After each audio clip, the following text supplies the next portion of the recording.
Mesdames et messieurs, bonjour et bienvenue à ce flash.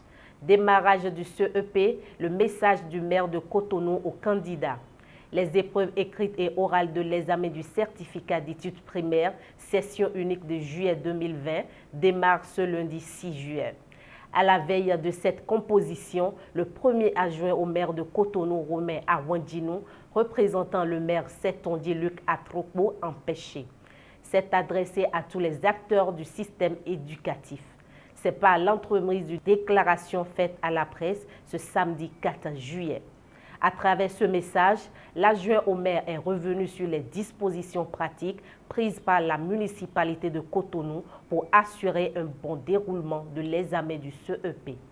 Au nombre de ces dispositions, il a cité l'assèchement et le pompage des eaux dans les centres inondés, sans oublier la réfection des toitures de certains centres en état de délabrement.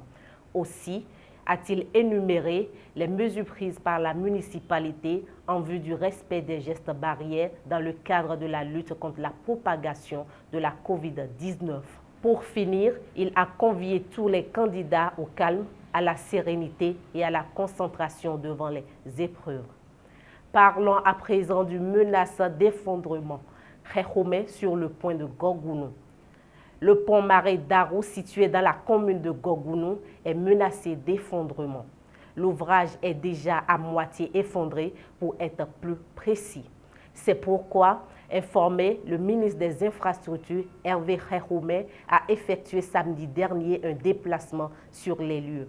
En effet, le ministre est allé constater l'ampleur des dégâts sur ce pont situé sur la route inter-État numéro 2 Bénin-Niger qui relie Cotonou à Niamey. Hervé Khekhoumé a fait des propositions afin de maintenir le trafic sur ce axe très important sur l'économie nationale. Pour finir, le célèbre compositeur Ennio Morricone a tiré sa révérence à 91 ans. Il était l'un des plus célèbres compositeurs de musique de film.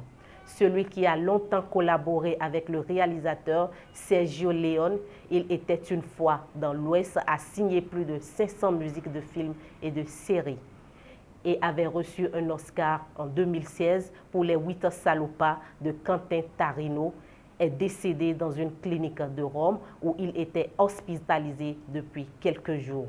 Il souffrait d'une fracture du fémur après une chute. Fin de ce Flash Info. Merci de nous avoir suivis et portez-vous bien.